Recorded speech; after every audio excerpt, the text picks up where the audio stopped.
Imagine a time long, long ago, before your bedroom had a light switch, before cars zoomed down the streets, even before your grandparents had cell phones to take selfies. Yes, we're going back to a time when nights were lit by candles and lamps filled with oil. No flicking switches here.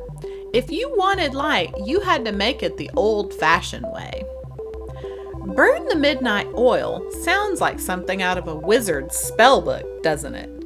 But it's actually a funny way of saying someone is staying up late, working or studying under the glow of a lamp. It's like saying, I'm going to stay up past my bedtime to finish this super exciting book about dragons and knights. Long ago, before the world was bathed in electric light, people used oil lamps to chase away the shadows. These lamps had a little wick and were filled with oil that burned to give light. Now imagine you had a big, important quest the next day, like a test on wizarding spells or a project on building the best cardboard castle. You'd want to be ready, right?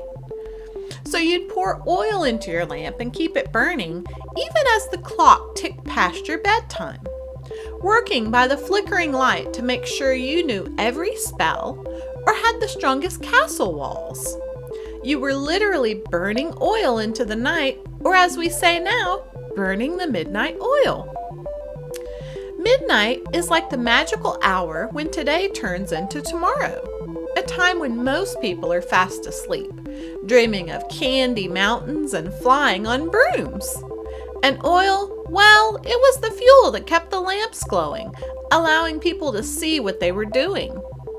So when someone says they're burning the midnight oil, they're not setting their clocks on fire or cooking with an oil at midnight. They're working hard into the night, just like wizards and knights preparing for their next big adventure. Next time you hear someone say they're burning the midnight oil, you can picture them in a cozy room, lit by a flickering lamp, working on something important or exciting. And remember, even though we have electric lights now, the phrase reminds us of the dedication and hard work of those who came before us, staying up late to chase their dreams, one lamp at a time. So, my young friends, burning the midnight oil is a phrase full of history, imagination, and the twinkling light of determination, showing us that sometimes the best adventures and discoveries happen under the cover of night. And here's a poem to illustrate. In a corner of the woods where the moonlight softly spills, lived a busy little beaver amidst the rolling hills. He chopped and built through the night his dreams he'd never foil. By gleaming river's edge, he'd burn the midnight oil. Beside a bubbling brook, a raccoon with clever paws tinkered with trinkets and treasures without a moment's pause. He fixed and fiddled with delight, his plans he would embroil underneath the twinkling stars, burning the midnight oil. Deep within a burrow, where the earth was dark and cool, a rabbit with a penchant for painting used her brush as a tool.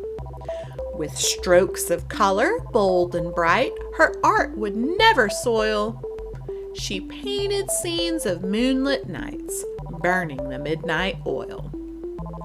A nightingale, perched high above in the canopy's embrace, sang melodies so enchanting, filling the night with grace. Her tunes floated on the breeze, a musical recoil, filling the words with harmony, burning the midnight oil. These creatures of the night, each with their own quest, worked diligently through the darkness, putting their skills to the test. With determination in their hearts and efforts that would never spoil, they showed the world that wonders are born from burning the midnight oil. So let their stories inspire you when at night you toil and strive. Remember our forest friends and keep your dreams alive. For in the quiet of the night, your plans will come to boil, achieving greatness piece by piece and burning the midnight oil.